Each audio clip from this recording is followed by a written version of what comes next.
Morning, Monday morning, ready for another week on the car. Hopefully today I'm going to cut out the rust holes in the back, tidy them up ready for welding. I've got some metal on the way and I've watched a few videos over the weekend on gasless MIG welding, so we'll have a bash at that later in the week.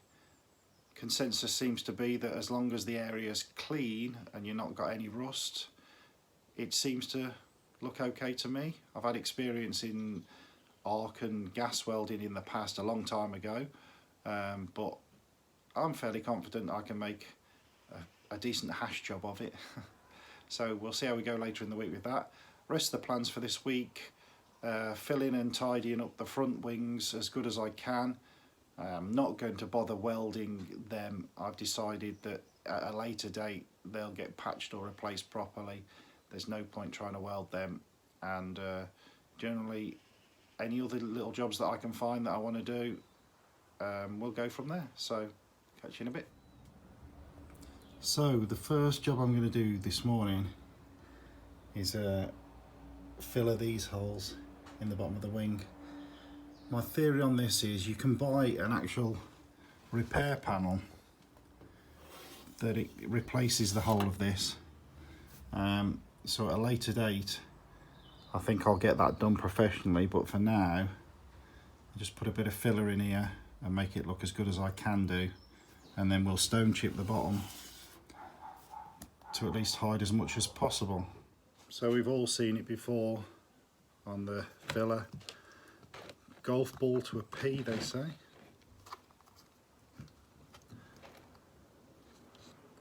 Never seen a golf ball like that though.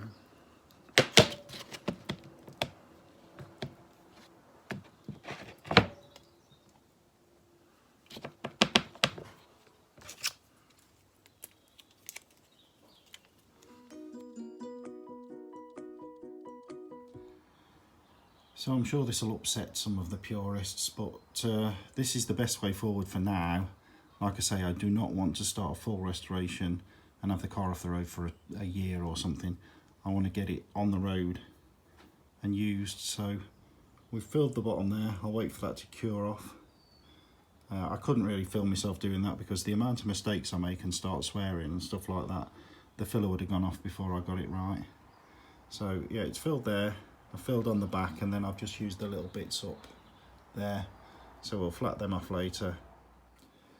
I had a delivery just of some sheet steel, so this will become the steel for the boot. I think I've got some scrap promised to me to practice the welding on, but these pieces were too good to wreck on practicing, so I'll probably get the boot cut out and form these to some sort of shape and see how we go from there later on.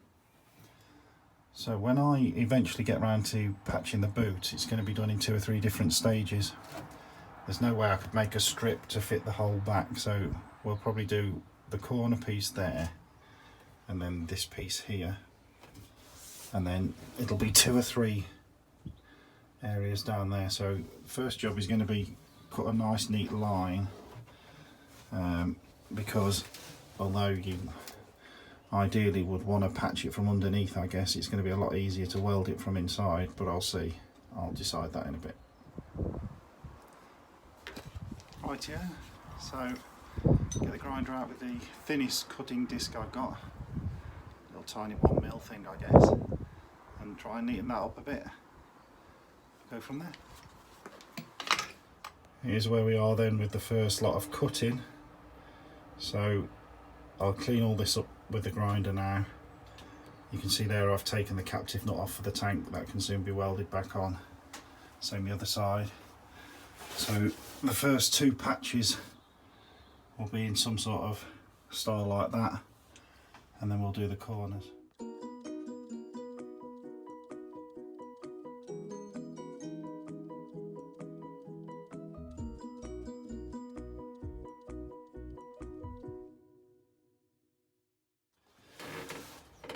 So here is the start of the cleaning up. If you know anything about welding, and I know limited amounts, but I know you can't weld rust. So the best success I've got is to try and clean it up as good as I can. So yeah, there's the first area that I'm going to make a patch for. Obviously going to clean this up now with a wire brush as well. So you can see here where the original floor was just spot welded on. I'm going to lift these pieces up so I've got original floor to join to. So originally I decided to try and save this area here and do 2 halves, but it's become that detached, if you like. There's only that little bit holding it on. I think it's going to be easy to just do it like that and do it in 2 halves that way. Okay, so we've cut the first piece of steel that I need. You'll see I've got to do it in 2 stages, which is fine. Anyway, the thing is now it's got to be curved to meet that and that. So here's how we're going to do that. We'll see if this works. I've got a piece of tube which was the old exhaust you saw me taking off the other day. Hopefully I'm going to try and form it around that.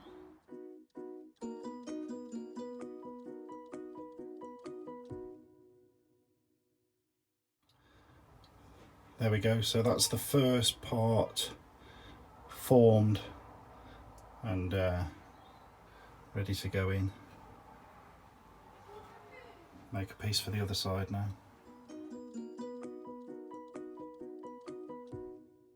So ignore the yellow tape, that's just there to hold it while I film this. That's how the back part's going to be. And then down that corner there, you can see I've just cut that at an angle to try and get that angle right when I do that corner there. What I've done, you can see there, to hold it in position, I've riveted just the corners. That enables me then to tap it with a hammer and get the 2 surfaces really close together so that when I weld it, there isn't a gap. I don't know if you can see that because the sun, but you can see now there's no gap along there. So I should just be able to run a bead all along there. And I haven't done this side yet, you can see the gap there, but I thought I'd just show you. And then this will eventually pull up and it'll be a lot easier to weld. Righty ho, so that might not be everybody's cup of tea, but it's a nice shape to weld now. I've put the captive bolts in ready for the tank. Obviously that's LP it pulled tight as well. So that side is ready to weld up now.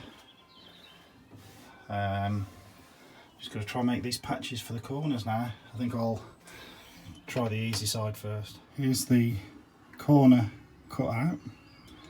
Now I've got to try and make a patch to fit that, but obviously it changes height as well, so I've got to think of something for that. Here's the patch so far. I didn't bother filming it, it would have only gone on time lapse, just me hitting it with a hammer and putting cuts in certain places to get the angles. But we're getting there with that. This side's now riveted in, waiting to be welded. So the other side's been cut out now, ready for making a plate tomorrow.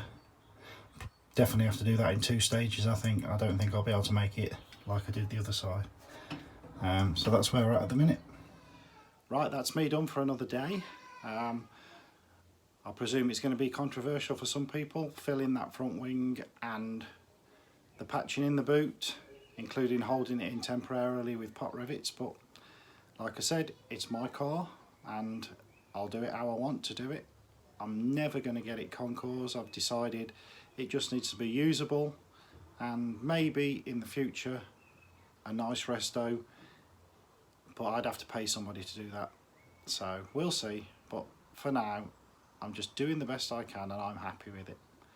So tomorrow I'll finish patching that other side up and flat off this wing that I filled this morning. Maybe have a practice on the welder, we'll see. See you later.